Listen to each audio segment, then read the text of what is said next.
খেয়াল করবেন, আব্দুল্লাহর একটাই মাত্র বেটা আর 7খানা মেয়ে, একটা মেয়ের বিবাহ হয়, আর এক গাদা ঋণ রেখে দিয়ে উনি শহীদ হয়ে গেলেন ওহদের ময়দানে। রাসূলুল্লাহ একদিন জাবেরের দিকে দেখছেন, তো মানুষকে যে সমব্যথী হতে হয়, একজন মানুষের দুঃখের কথা শুনতে গেলে, তার চেহারায় গম কেন আছে এটা কথা জানতে গেলে মানুষের মনটা যে বড় হয়, এটার নাম হলো সমবেদনা। রাসূলুল্লাহ তার দিকে দেখে বলছেন, মালি আরাকা মুহতাম্মান ইয়া জাবের, হে জাবের, কি ব্যাপারটা? আমি তোমার চেহারার দিকে তাকাচ্ছি, তো তোমার চেহারাটা কেমন যেন মরা মরা লাগছে, তোমার চেহারাতে রৌনক নেই, তোমার চেহারাতে আলো নেই, তোমার মনে হচ্ছে চিন্তা তোমাকে ধরে আছে, তুমি এমন মন মরা কেন হয়ে আছো, এত চিন্তিত কেন হয়ে আছো বলো? একজন বেদনাগ্রস্ত লোকের কাছে কেউ যদি তার চিন্তার কথা, তার বেদনার কথা বলে, তো মনটা অনেক হালকা হয়। হযরত জাবের বলছেন, রাসূলুল্লাহ আপনি আমার চেহারা দেখে যেটা বুঝেছেন এটা সত্য কথাই, আমি চিন্তিত আছি। কেন? তো বলছে, আমার বাপ ওহদের যুদ্ধে শহীদ হয়ে গেছেন, আর তিনি কি করেছেন, ওয়াতারাকালি দাইনান কাসীরা, আমার উপরে তিনি লম্বা চওড়া দেনার পাহাড় রেখে দিয়ে চলে গেছেন, এবং আমার মাথার উপরে আছে 7খানা নাবালিকা বোন, কুমারী বোন, তাদের কাউরি বিবাহ হয়নি, এবং আমি একটা বেটা আছি আমার বাবার, আমারও এখন পর্যন্ত বিবাহ হয়নি। আর ফাইনাল গারেমিনা ইয়াতাকাযাউনা ইলাইয়া, যারা যারা আমার বাবার কাছে টাকা পাবে তারা বারবার আমার কাছে এসে তাগাদা দিয়ে বলছে, টাকা দাও, যেটা পাওয়া যাবে তোমার বাপের কাছে, শস্য, আনাজ, গম, আর কিছু তো তাড়াতাড়ি আদায় দাও। তারা আমার পিছনে ধাওয়া করছে, কোনখান থেকে আমি দেনা শোধ করব ভেবে পাই না। তাই আমার রাতের বেলার ঘুম হারাম হয়ে গেছে, চেহারাটা আমার মুরঝে গেছে, আমার চেহারাটা কালো হয়ে গেছে, আমি চিন্তায় চিন্তিত হয়ে আছি। রাসূলুল্লাহ বলছেন, এক তো দেনার পাহাড়, তার উপরে আবার যারা পাবে দেনাদার তারা তাগিদ দিচ্ছে রোজ রোজ এসে, তার উপরে 7টা বোন, তার উপরে তুমি আবার বিবাহ করনি, তাহলে একই সঙ্গে সমস্যা হলো 4টা। রাসূলুল্লাহ এবার কথাটি তার শোনার পর তখন তিনি বলছেন, তোমার ইচ্ছাটা কি? তোমার ইচ্ছাটা কি? 4টারই আপত্তির আপনাকে আজকে আমি জবাব দিতে পারবো না, সময়ের অভাব আছে, আমি একটার কথা শুধু আজকে আলোচনা করছি। রাসূলুল্লাহর সামনে যখন বললে যে এরা আমাকে তাগিদ দিচ্ছে, এই দিকটাকে রাসূলুল্লাহ মনে করলেন যে দেনাদারদের দেনাটাকে চুকিয়ে দেওয়াটা সবচাইতে বড়, তো তুমি কি চাও এই কথাটা বলো। তো তখন উনি বলছেন, ইন্নী উহিব্বু আন তুঈনানি আলা যালিক, আমার এটা পছন্দ যে আমার বিয়ে হয়নি সেটা ভাবতে হবে না, আমার 7টা বোন এখনো বাড়িতে কুমারী পড়ে আছে তাদের নিয়ে ভাবতে হবে না, বরং বড় ভাবনা হলো এই দেনাটাকে কেমন করে শোধ করব, এই ব্যাপারে যদি আপনি আমার একটু মদত করেন, সাহায্য করেন, এটাই হবে আমার কাছে বড় কথা। উনি সাফ ভাষাতে বলছেন, আপনি যদি আমার মদত করেন এই পারপাসে, তাহলে এটাই হলো সবচাইতে বড় কথা। তখন আল্লাহ পাকের নবী বলছেন, আগামীকাল জোহরের টাইমে তোমার খেজুরের বাগানে আমি হাজির হব ইনশাআল্লাহ। দেখেন, এবার পরের দিন 11টার টাইম, যেটা ওর বাগান, 2টা মাত্র বাগান, ও নিজে বলছে এই লোকটা আমার বাপের কাছে পাবে কাছাকাছি 8 কুইন্টাল খেজুর, আমার 2টো বাগানে যতটি খেজুর হবে সেটি সম্পূর্ণ একেই দিয়ে আমাকে শোধ করতে হবে, বাকি দেনাদারেরা পাবে কি না ঠিক বলা যায় না। রাসূলকে ওই ইহুদিকে বলছেন, ভাই তুমি যদি এই বছর অর্ধেকটি দেনা শোধ নাও আর বাকি আগামী বছরের জন্য যদি অর্ধেকটি দেনাকে সময় দাও তো বড্ড ভালো হয়। তো ইহুদি বলছে, আমি সময় দিতে পারবো না, আমাকে আমার সবটি পাওনা এই বছরই শোধ করে দিতে হবে। রাসূলুল্লাহ বলছেন, আল্লাহ, এ তো আমার জাত নয়, এ তো অন্য জাত, এ তো আমার আরজিটাকে খণ্ডন করে দিল, আর এ আমাকে ডেকে এনেছে মদত চাইবে বলে, তা আমি আর কি মদত করে দিতে পারবো? তখন আল্লাহ পাকের রাসূল এইবার যেটা সব থেকে মুশকিল কাজ সেটাতে হাত দিলেন, কি যে ওয়্যারলেসে, টেলিফোনে, মোবাইলে আল্লাহ রাব্বুল আলামিনের সঙ্গে যোগাযোগ পাতলেন আল্লাহ পাকের নবী, দিয়ে একটু দোয়া করলেন। আর দোয়া করার পরে পাড়া খেজুরগুলো দুই জায়গাতে স্তূপ করা ছিল, একটা স্তূপের চারিদিকে নবীজি হাঁটতে লাগলেন, একবার, দুবার, তিনবার হাঁটলেন এবং দোয়া করলেন। আর করার পরে বলছেন, আয়না আরিশোকা, তোমার আরামের জায়গাটা কোথায়? বাগানে যেমন মাচান থাকে, মানুষ ওখানে আরাম করে, তো নবীজি বলছেন তোমার বাগানে আরাম করার জায়গা কোথায়? আমি ওই আরামের জায়গায় গিয়ে বসলাম, তুমি এবার মাপো আর মেপে মেপে ইহুদির ছালাকে ভর্তি করে দাও, যতক্ষণ শোধ না হবে ততক্ষণ তুমি থামবে না। রাসূল একটু দূরে আরাম করতে লাগলেন একটা মাচানের উপরে গিয়ে, আর ইহুদির বস্তা ভর্তি হতে লাগলো। 7.5 কুইন্টাল খেজুর সম্পূর্ণটাকে মেপে ভর্তি করে দেওয়া হলো। দেওয়ার পরে ও তো খুশি, এবার রাসূলের কাছে খবর দিতে আসছেন হযরতে জাবির রাদিয়াল্লাহু তাআলা আনহু। তা আসামাত্র রাসূল জিজ্ঞেস করে বলছেন, কি খবর, তোমার একটা স্তূপ শেষ হয়েছে না হয়নি?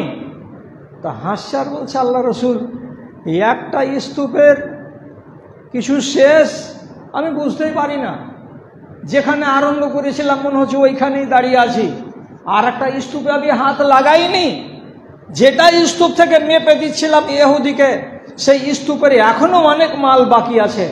আল্লাহ পাকের নবী সাথে সাথে উপর দিকে মুখ উঠালেন, আর উঠার পরে আল্লাহ রাব্বুল আলামিনের শুকরগুজারি করে বললেন, আল্লাহ, তোমার লাখ লাখ শুকরিয়া, এই ব্যথিত মানুষটা, মুখ শুকিয়ে দেওয়া মানুষটা আমার কাছে বুক ভরা আশা নিয়ে গেছিল, আর সে বলেছিল যে ইন্নী উহিব্বু আন তুঈনানি, আমি পছন্দ করি যে আপনি আমাকে সাহায্য করবেন। তা আমার সাহায্য কামনা করেছিল, তা আমার এখতিয়ারের মধ্যে ছিল যে আমি এসে কিছু একটা উপায় করে দেব। মানুষের কাছে সাহায্য কামনা করা হয়নি, রব্বুল আলামিনের কাছে সাহায্য চেয়ে সে উপায় আমার কাজে লেগেছে। আমি আল্লাহ তোমার লাখ লাখ শুকরিয়া আদায় করি। অন্যায়ের হাতকে শক্ত করার কল্পে আমার সাহায্যটা যায়, তাহলে সমাজে কোনো অন্যায় প্রতিষ্ঠিত হোক বা আমার সাহায্যের দ্বারাই কারি ক্ষতি সাধিত হোক, এই রকম সাহায্য আপনাকে আমাকে দিতে বারণ করা হচ্ছে। অর্থাৎ কোনো অন্যায় কাজে যে কোনো মানুষ সাহায্য চাইলে তাকে আপনি রদ করবেন, এই কথা বলে যে অন্যায় কাজে সাহায্য দেওয়ার কথা আল্লাহর কোরআন স্বীকার করে না। যদি কাজটা মঙ্গলের হয়, যদি কাজটা সমাজের কল্যাণে আসে, যে ব্যক্তি সাহায্য চাইছেন তার যদি কাজে আসে, তাহলে সেই ক্ষেত্রে তাকে সাহায্য দেওয়া আল্লাহ রাব্বুল আলামিনের ফরমানের মধ্যে পড়ে এবং আল্লাহ তাআলা এটা দিতে বলছেন। এখন প্রশ্ন হলো, মানুষ কি আল্লাহকে বাদ দিয়ে মানুষের কাছে সাহায্য চাইতে পারে? আপনার মনে এই প্রশ্নটা আসতে পারে যে আমি মানুষের কাছে কেন চাইতে যাব, আল্লাহর কাছে চাইব। তো তাহলে কি মানুষের কাছে সাহায্য চাওয়া বা কামনা করা এটা কি হারাম? কথাটাকে ভালো করে মাথাতে গুছিয়ে নেন, সাজিয়ে নেন। মানুষের কাছে সাহায্য চাইতে পারেন আপনি ওই ক্ষেত্রে, যেই ক্ষেত্রে মানুষ আপনাকে সাহায্য দিতে পারবে, এবং যেই ক্ষেত্রে মানুষ আপনার কিঞ্চিত সহযোগিতা করতে পারবে না একমাত্র আল্লাহ রাব্বুল আলামিন ছাড়া, তাহলে সেই ক্ষেত্রে আল্লাহকে বাদ দিয়ে মানুষের কাছে সাহায্য চাওয়া এটা হলো হারাম। তাহলে এমন কিছু কাজ আছে যেগুলোতে আমি ইচ্ছা করলে আল্লাহর উপরে ভরসা করে তার কাছেই আমি চাইতে পারি সাহায্য, আমি মানুষের কাছে সাহায্য চাইব না। এটা আপনার বিবেক, এটা আপনার উদারতা। আর যদি বলেন না, আমি আল্লাহর কাছেও চাইব এবং মানুষের কাছেও সাহায্য চাইব, আর এটা মানুষের এখতিয়ারের মধ্যে পড়ে, মানুষের ক্ষমতার মধ্যে পড়ে, তো তাহলে আপনি এমন সাহায্য চাইতে পারেন। আমি আপনাকে কি দিয়ে বুঝাই? আমি ধরুন আপনি একটা মানুষ, আপনাকে আল্লাহ রাব্বুল আলামিন কোনো সন্তান দান করেননি। আপনি যদি এইবার কোনো জুব্বাধারী বড় টুপিওয়ালা আলখাল্লা পরিহিত এক আলেমে দ্বীনের কাছে যে আপনি ওকে যদি বলেন আপনার সাহায্য চাইছি আমি একটু, আপনি কিছু ব্যবস্থা করে দেন যাতে আল্লাহ রাব্বুল আলামিন আমাকে একটা সন্তান দান করেন, এই জন্য আপনার বাড়ি এসেছি অনেক দূর থেকে, আপনার সাহায্য না হলে আমি এই কাজে ত্বরান্বিত হতে পারবো না, আমি সফল হতে পারবো না, তা আপনি আমার একটা ছেলের ব্যবস্থা করে দেন। এমন কথা বলে যদি আপনি কোনো মানুষের দ্বারস্থ হন, কোনো জীবিত আলেমের কাছে, কোনো জীবিত মুরব্বির কাছে, কোনো নাম করা আলেমে দ্বীনের কাছে, অথবা কোনো মরা পীরের কাছে, বা অথবা কোনো কবরের কাছে, অথবা কোনো ওয়ালির কাছে, যার কাছে গিয়ে আপনি এই প্রস্তাবটা পারবেন, তার কাছে আপনার এই বিষয়ে সাহায্য চাওয়াটাই হলো হারাম, একেবারে হারাম। কেন যে জিনিসটা আপনি চাইছেন সেই জিনিসটা বান্দার অধিকারের মধ্যে পড়ে না, অতএব এটা একমাত্র চাওয়া আর পাওয়া আল্লাহ রাব্বুল আলামিনের সাথে, আল্লাহর কাছেই চাইতে হবে, তাছাড়া অন্য কাউরি কাছে চাওয়া যাবে না। আল্লাহ তাআলা কোরআন মাজিদে বলছেন, ওয়ায়াহাবু লিমান ইয়াশাউ ইনাসাও ওয়ায়াহাবু লিমান ইয়াশাউ যুকুরা। স্পষ্ট কথা আল্লাহ তাআলা, আমি যাকে ইচ্ছা করি তাকে সন্তান দান করি, আমি যাকে ইচ্ছা করি তাকে সন্ততি অর্থাৎ মহিলা কন্যা সন্তান আমি দান করি। আবার আল্লাহ তাআলা বলছেন, যাকে আমি চাই তাকে কন্যা সন্তানও দিই না এবং বেটা সন্তানও আমি দিই না, তাদেরকে বন্ধা বানিয়ে চিরদিনের জন্য রেখে দেই। এই পাওয়ারটা হলো আমার। তাহলে সন্তান চাওয়ার সাহায্য, উদাহরণে বলতে গেলাম আপনাকে, মানুষের কাছে এটা চাওয়ার জিনিস নয়। এবার আপনাকে বলি, আপনার কাছে যদি কোনো একটা মানুষ এসে বলে, ভাই একটু আমার গলিতে চলেন তো। কেন গো, কী হয়েছে? আমার টিনের চালাটা একটু পড়ে গেছে কালকের ঝড়ে, তা আমরা দুই বাপ বেটা মিলে উঠাতে পারছি না, আপনি যদি এক কোণে হাত দেন দিয়ে একটু হেল্প করেন তাহলে চালাটাকে আমরা সোজা করে নিতে পারবো। আপনার কাছে সাহায্য চাইতে গেলাম, আপনি নিজে নিজে ভেবে দেখেন তো, এই চালাটা হাত দিয়ে এই লোকটাকে মদত করা আপনার সাধ্যের মধ্যে পড়ে না পড়ে না? আপনি তো এটা মোটা কথা বুঝতেই পারছেন যে ওরা তিন বাপ বেটা মিলে যে কাজটা উদ্ধার করতে পারে না, আর একজন লোকের এখানে প্রয়োজন, তা আমি যদি সেই কাজটাতে হাত লাগাই তাহলে তার মনের আশাটা পূরণ হবে, তাকে সাহায্য করা যাবে, আর এটা আমার সাধ্যের মধ্যে পড়ে। অতএব আমি যদি লাব্বাইক বলি যে হ্যাঁ চলো, তা আপনি তার গলিতে গিয়ে তার টিনের চালাটাকে উঠিয়ে দিতে সাহায্য করলেন। এটা হলো বান্দার সাহায্য। কাকে? তো বান্দাকে। চাওয়াও জায়েজ, করাও জায়েজ। কেন? যে জিনিসটা ছিল বান্দার এখতিয়ারে এবং বান্দার অধিকারের মধ্যে, সুতরাং আমি এটা করতে পারি, আপনিও এটা করতে পারেন। অসম্ভব জিনিস যেটা আপনার ইচ্ছার মধ্যে পড়ে না, সে জিনিসকে আপনি আল্লাহকে বাদ দিয়ে অন্য কাউরি কাছে চাইতে পারবেন না। ইকরামা বিন আবি জাহাল অর্থাৎ মক্কার তাবড় মুশরিক আবু জাহালের বেটা ইকরামা, যখন 8ম হিজরি সনে মক্কা বিজয় হচ্ছে তখন পর্যন্ত ঈমান আনেনি, তখন ঘোর দুশমন আল্লাহর নবীর এবং ইসলামের। মক্কা বিজয় হলো, রাসূলুল্লাহ 4 জন বেটা ছেলে আর 2 জন মেয়ে ছেলের নাম, 6 জনের নাম উচ্চারণ করলেন এবং অন্য মতে এই 6 জন লোকের নাম লিখে কাবার দেয়ালে ঝুলিয়ে দিলেন, আর দেওয়ার পরে বললেন ফাকতুলুহুম হাইসু ওয়াজাদতুমুহুম, সাহাবীরা এই 6 জন মানুষের ভেতরে যাকে যেখানে পাও তাকে সেখানেই কতল করে দাও। ওয়াইন কানু মুআল্লিকিনা বিআস্তারিল কাবাতে, এই 6 জন মানুষের কোনো একজন যদি আল্লাহর ঘর কাবার গিলাফকে ধরে বসে থাকে আশ্রয় কামনা করে, তবুও তাকে ওইখান থেকে টেনে হিঁচড়ে বের করে বাইরে নিয়ে গিয়ে কতল করে দাও। এ ছোট মোটো দুশ্মন নয়। এমন দাগি আসামি যখন শুনতে পেল যে আমার রক্তকে মূল্যহীন ঘোষণা করা হয়েছে, যে কোনো মুহূর্তে আমার প্রাণ চলে যেতে পারে, তিনি যান বাঁচাবার তাগিদে বাড়ি থেকে বেরিয়ে চলে গেলেন। পালিয়ে যাব ভিন দেশে। কোথায় যাবে? তো দক্ষিণের একটি দেশ, তার নাম হলো ইয়ামান।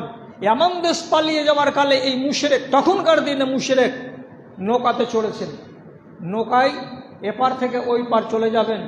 মধ্য নদীতে, সমুদ্রে যখন গেছে, তুফান উঠে গেছে। আর যখন তুফানের নৌকা এদিক থেকে ওদিক আর ওদিক থেকে এই দিক করে, তো যত সবারে ছিল সব তো তখন হায় আল্লাহ কি হবে এইবার, সর্বনাশ, জীবনে তার বাঁচব না, বাড়ি ঘরের মুখ দেখতে পাবো না। মদত চাইছে যে যেমন করে পারছে। তখন ইকরামার মতো লোক ও তখন সোজা নিজের সিটে বসে বসে বলছে, ইয়া লাত আল মাদাদ, ইয়া উজ্জা আল মাদাদ, এ আমার খোদা লাত তুমি আমাকে বাঁচাও, হে আমার মাবুদ উজ্জা তুমি আমাকে বাঁচাও। আমি বিপদে পড়েছি, আমি এই সামুদ্রিক ঝঞ্ঝার মুখে পড়েছি, নৌকা হয়তো ডুবে যাবে, সবাই মরে যাব, বাড়ি ঘরের মুখ দেখতে পাবো না। তার জন্য তুমি হলে আমাদের মাবুদ, তুমি আমাকে বাঁচাও, তুমি হলে আমার মালিক, তুমি আমাকে বাঁচাও। কার নাম নেওয়া হচ্ছে? লাত এবং উজ্জা। এগুলো হলো মাটির তৈরি করা খোদা। এখন আপনি বলেন, সমুদ্রে যখন ঝঞ্ঝা তুফান উঠে, তো সেই তুফান যিনি উঠান তিনি কে? তিনি তো আল্লাহ। এবার যদি এই ঝঞ্ঝাকে বসিয়ে দিতে হয়, তাহলে ক্ষমতা কার? সেই আল্লাহ। লাতের এখানে কি ক্ষমতা আছে আর উজ্জার এখানে কি ক্ষমতা আছে যে আমি একটা মানুষ হয়ে হাতের তৈরি করা মাবুদের সাহায্য কামনা করে আমি আল মাদাদ, আল মাদাদ, তুমি মদত করো, তুমি মদত করো করছি? এই কথাটা শুনে ওর মতন লোক যার বিবেকে কুলাইনি, কিন্তু নাবিক, সে নিজের চাবিটাকে ধরে আছে, হালটাকে ধরে আছে, আর এই আওয়াজ শোনা মাত্রই তখন বলছে, আখলেসু লিল্লাহে লা ইউফিদুকুম ইলাহুকুমুল ইয়াউম। কি মানে? ও নৌকার যাত্রীরা, তোমরা এই নকল খোদার কাছে ফরিয়াদ করা বন্ধ করে দাও। এই মাটির তৈরি করা আল্লাহ তোমাদের এই সময়ে কাজ দেবে না। কে কাজ দেবে? আখলেসু লিল্লাহে, একমাত্র আসমানে যিনি মালিক আছেন ওই আল্লাহকে ডাকো, তাহলে কাজ হবে। আর দুনিয়ার এই খোদাগুলোকে ডেকে তোমাদের কাজ হবে না। যখন নাবিক বলছে এই কথা মালিক জাহাজের, তখন ইকরামার মতো লোক এ তখন কান খাড়া করে দিয়ে বলছে, যদি আজকে এই নৌকা থেকে ওই আসমানের মালিক ছাড়া আর দুনিয়ার কোনো মাবুদ আমাকে কল্যাণ দিতে না পারে, তাহলে এই ঝঞ্ঝা থেকে, তুফান থেকে পার হয়ে যখন আমি ডাঙায় চলে যাব, তখনও ওই একই বিধান প্রযোজ্য হবে।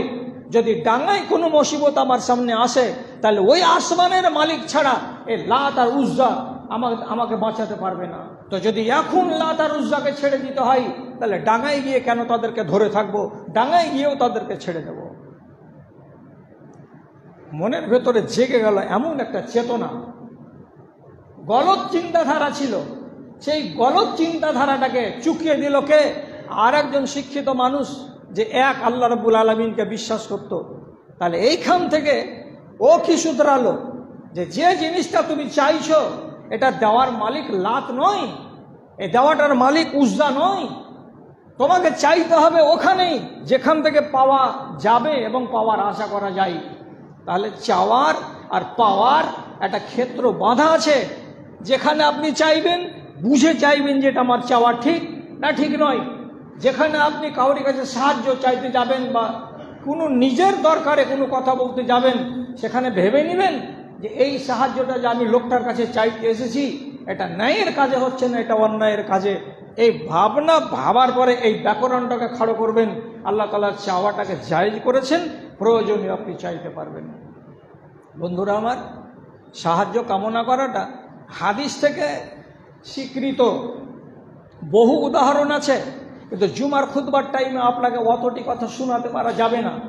আমি শর্টের উপরে একটা কথা আপনাকে বলছি যে ওহুদের যুদ্ধের দিন আবদুল্লাহ বলে এক সাহাবী, তিনি শহীদ হয়ে গেছেন।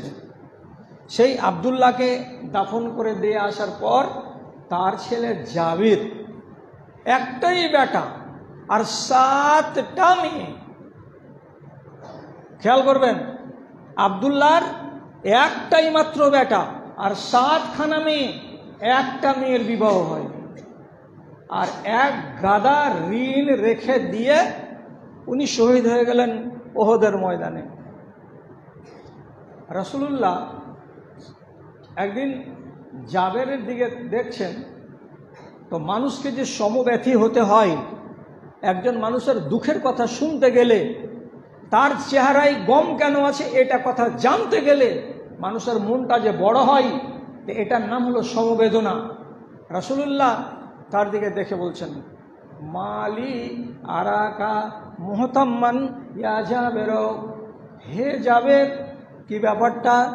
আমি তোমার চেহারার দিকে তাকাচ্ছি, তো তোমার চেহারাটা কেমন যেন মরা মরা লাগছে, তোমার চেহারাতে রৌনক নেই, তোমার চেহারাতে আলো নেই, তোমার মনে হচ্ছে চিন্তা তোমাকে ধরে আছে, তুমি এমন মন মরা কেন হয়ে আছো, এত চিন্তিত কেন হয়ে আছো বলো? একজন বেদনাগ্রস্ত লোকের কাছে কেউ যদি তার চিন্তার কথা, তার বেদনার কথা বলে, তো মনটা অনেক হালকা হয়। হযরত জাবের বলছেন, রাসূলুল্লাহ আপনি আমার চেহারা দেখে যেটা বুঝেছেন এটা সত্য কথাই, আমি চিন্তিত আছি। কেন? তো বলছে, আমার বাপ ওহুদের যুদ্ধে শহীদ হয়ে গেছেন, আর তিনি কি করেছেন, ওয়াতারাকালি দাইনান কাসীরা, আমার উপরে তিনি লম্বা চওড়া দেনার পাহাড় রেখে দিয়ে চলে গেছেন, এবং আমার মাথার উপরে আছে 7খানা নাবালিকা বোন, কুমারী বোন, তাদের কাউরি বিবাহ হয়নি, এবং আমি একটা বেটা আছি আমার বাবার, আমারও এখন পর্যন্ত বিবাহ হয়নি।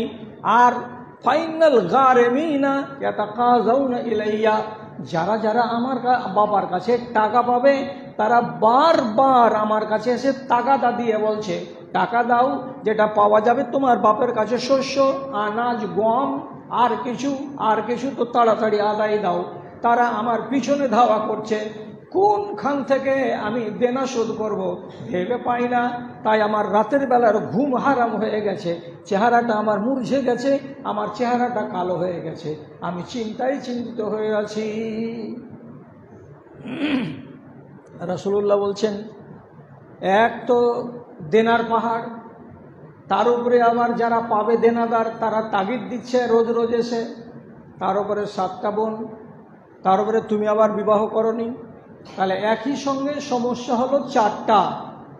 রাসূলুল্লাহ এবার কথাটি তার শোনার পর তখন তিনি বলছেন, তোমার ইচ্ছাটা কি? তোমার ইচ্ছাটা কি? 4টারই আপত্তির আপনাকে আজকে আমি জবাব দিতে পারবো না, সময়ের অভাব আছে। আমি একটার কথা শুধু আজকে আলোচনা করছি। রাসূলুল্লাহর সামনে যখন বললে যে এরা আমাকে তাগিদ দিচ্ছে, এই দিকটাকে রাসূলুল্লাহ মনে করলেন যে দেনাদারদের দেনাটাকে চুকিয়ে দেওয়াটা সবচাইতে বড়। তো তুমি কি চাও এই কথাটা বলো।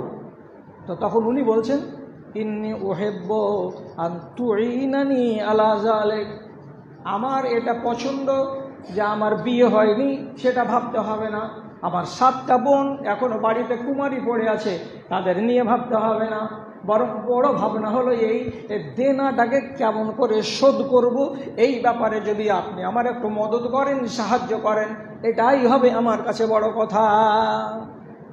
উনি সাফ ভাষাতে বলছেন, আপনি যদি আমার মদত করেন এই পারপাসে, তাহলে এটাই হলো সবচাইতে বড় কথা। তখন আল্লাহ পাকের নবী বলছেন, আগামীকাল জোহরের টাইমে তোমার খেজুরের বাগানে আমি হাজির হব ইনশাআল্লাহ। দেখেন, এবার পরের দিন 11টার টাইম, যেটা ওর বাগান 2টা মাত্র বাগান, ও নিজে বলছে এই লোকটা আমার বাপের কাছে পাবে কাছাকাছি 8 কুইন্টাল খেজুর। তো আমার দুটো বাগানে যতটি খেজুর হবে সেটি সম্পূর্ণ একেই দিয়ে আমাকে শোধ করতে হবে, বাকি দেনাদারেরা পাবে কি না ঠিক বলা যায় না। রাসূল গিয়ে ওই ইহুদিকে বলছেন, ভাই তুমি যদি এই বছর অর্ধেকটি দেনা শোধ নাও আর বাকি আগামী বছরের জন্য যদি অর্ধেকটি দেনাকে সময় দাও তো বড্ড ভালো হয়। তো ইহুদি বলছে, আমি সময় দিতে পারবো না, আমাকে আমার সবটি পাওনা এই বছরই শোধ করে দিতে হবে। রাসূলুল্লাহ বলছেন, আল্লাহ, এ তো আমার জাত নয়, এ তো অন্য জাত, এ তো আমার আরজিটাকে খণ্ডন করে দিল, আর এ আমাকে ডেকে এনেছে মদত চাইবে বলে, তা আমি আর কি মদত করে দিতে পারবো।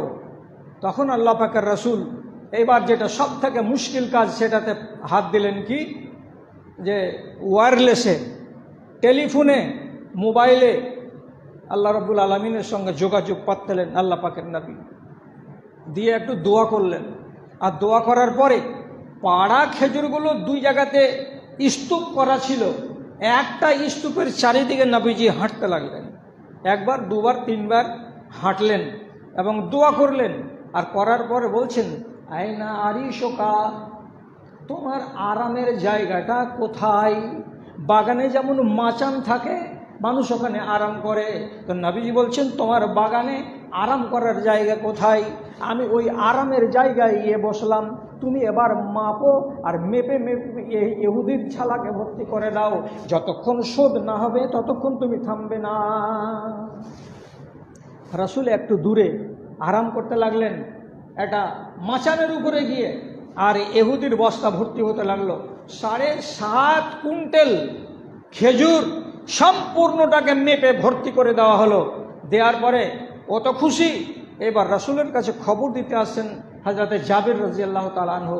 তা আসামাত্র রাসূল জিজ্ঞেস করে বলছেন, কি খবর, তোমার একটা স্তূপ শেষ হয়েছে না হয়নি? তা হাসছার বলছে, আল্লাহ রাসূল, একটা স্তূপের কিছু শেষ আমি বুঝতেই পারি না, যেখানে আরম্ভ করেছিলাম মনে হচ্ছে ওইখানেই দাঁড়িয়ে আছি, আর একটা স্তূপে আমি হাত লাগাইনি।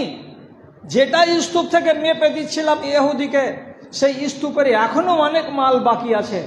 আল্লাহ পাকের নবী সাথে সাথে উপর দিকে মুখ উঠালেন, আর উঠার পরে আল্লাহ রাব্বুল আলামিনের শুকর গুজারি করে বললেন, আল্লাহ তোমার লাখ লাখ শুকরিয়া, এই ব্যথিত মানুষটা, মুখ শুকিয়ে দেওয়া মানুষটা আমার কাছে বুক ভরা আশা নিয়ে গেছিল, আর সে বলেছিল যে ইন্নী উহিব্বু আন তুঈনানি, আমি পছন্দ করি যে আপনি আমাকে সাহায্য করবেন। তা আমার সাহায্য কামনা করেছিল, তা আমার এখতিয়ারের মধ্যে ছিল যে আমি এসে কিছু একটা উপায় করে দেব। মানুষের কাছে সাহায্য কামনা করা হয়নি, রব্বুল আলামিনের কাছে সাহায্য চেয়ে সে উপায় আমার কাজে লেগেছে।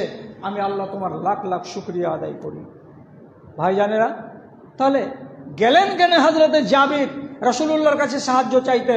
প্রয়োজন পড়েছিল বলে। এবার আমি আপনাকে বলি, জুমার খুতবার টাইম শেষ হতে যাচ্ছে, আমি এই সাহায্য কেন্দ্রিক আয়াত সূরা মাইদা থেকে আপনাকে পড়ে শোনালাম, আবার সাহায্য কেন্দ্রিক হাদিস থেকে একটা বড় ঘটনা আপনাকে টেনে এনে শোনালাম। প্রসঙ্গটা কি? প্রসঙ্গ হলো এই, প্রথম কথা, এই চাওয়া পাওয়া সম্বন্ধে আপনার এক আনা যদি জ্ঞান হয়ে থাকে তাহলে আমি প্রথমে বলবো আলহামদুলিল্লাহ, আপনি এত লাভবান। 2 নম্বর কথা, আমি কেন প্রসঙ্গটা পারলাম, যে আজকের মজলিসে কতজন লোক আপনারা দূরের আছেন, মেহমান হিসাবে এসেছেন। কেন এসেছেন? আপনাদেরকে আমরা ডেকেছি। কেন ডেকেছি? ডেকেছি এই জন্য যে এই মাদ্রাসাটা উত্তর দিনাজপুরের ভেতরে হিফজের মাদ্রাসা হিসাবে অতি প্রাচীন এবং অত্যন্ত মেন জায়গাতে, এবং এর ভূমিকা অত্যন্ত সন্তোষজনক। এত ভালো জায়গাতে কাছাকাছি 5 থেকে 550 জন ছেলে, এখানকার খাওয়া দাওয়া যদি আপনি দেখেন, আল্লাহর কসম খেয়ে বলছি, কোনো একটা নার্সারি স্কুলে গিয়ে, কোনো একটা মিশনারি স্কুলে গিয়ে আপনি 4000 টাকা দিয়েও যে বাচ্চাকে খানা পাবেন দিতে, তার থেকে উন্নত মানের খাবার এখানে বাচ্চাদেরকে দেওয়া হয়। এবার বড় কথা যেটা হলো, বাজারে যখন আপনি যাচ্ছেন ব্যাগটাকে নিয়ে, দেখতে কি পাচ্ছেন না অগ্নিমূল্য? অতএব 40 টাকা কিলো দরের চাল আর 50 টাকা মূল্য কি কেজির বেগুন, আর সবজিতে আগুনের ছেঁকা, এগুলোকে কিনে কিনে এনে 500 550 ছেলেকে 2 টাইম খাবার দিতে আমাদের কাল ঘাম ছুটে যাচ্ছে। যেই টাকাটা আপনারা দিচ্ছেন আপনার ছেলের খোরাকি হিসাবে, সেই টাকাটা দিয়ে আমার বাচ্চাদের খোরাকি আমরা সম্পূর্ণরূপে কুলিয়ে উঠতে পারছি না। তার জন্য আপনাদের কাছে আমরা সাহায্যের আবেদন করছি এবং আল্লাহর কোরআনের আয়াতটা আপনার ঘাড়ের উপরে গিয়ে রাখছি, তাআওয়ানু আলাল বিররি ওয়াত তাকওয়া ওয়ালা তাআওয়ানু আলাল ইসমি ওয়াল উদওয়ান। ভালো কাজের জন্য আপনাদের কাছে আমরা সাহায্য চাইছি, আর নেক কাজ এখানে হচ্ছে তার জন্য আপনার কাছে আমরা মদত চাইছি। আপনি এতদিন ধরে যেটা দিয়ে আসছিলেন এই জায়গাতে একটু আর আল্লাহর ওয়াস্তে যোগ দিবেন, তাহলে আপনার তাআওয়ান করা হবে। আমরা আমাদের ভূমিকাটা খুব সুন্দরভাবে নিষ্ঠার সাথে পালন করতে পারবো। এই জন্য এই প্রসঙ্গটা আপনার সামনে এনেছিলাম। সবচাইতে বড় কথা, রাসূলুল্লাহকে জিজ্ঞেস করা হয়েছিল সব থেকে ভালো মানুষ কোনটা আল্লাহ পাকের রাসূল? তো তিনি বললেন আনফাউহুম লিন্নাস, যেই মানুষটা যত বেশি মানুষের লাভ করতে পারবে, যে মানুষটা অন্য মানুষের যত বেশি উপকার করে দিতে পারবে, সেই মানুষটা হলো সব থেকে ভালো মানুষ। তারপরে রাসূলকে জিজ্ঞেস করা হলো আইয়ুল আমাল আফদাল, সব থেকে ভালো কাজ কোনটা আল্লাহ পাকের রাসূল?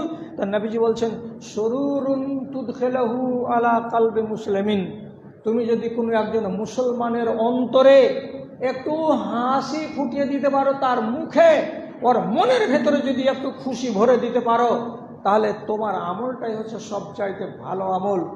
এই আমলটাকে যদি, এই হাদিসটাকে যদি আমি মানি আর আমি যদি বিশ্বাস করি, তাহলে আমরা যারা কমিটির লোক, মাথা ধরে আছে, ব্যথা হচ্ছে, মাথা টনটন করছে বোঝা টানতে গিয়ে, আপনি যদি আমাদের অন্তরটাতে একটু আনন্দ ঢুকিয়ে দিতে পারেন, এই আশাই আপনাদের কাছে এই নিবেদন রেখে আর আজকের জুমার বক্তব্যকে এই জায়গাতে খুতবাটাকে সমাপ্তি টেনে দিচ্ছি। আল্লাহ রাব্বুল আলামিন আমাদের সবাইকে যেন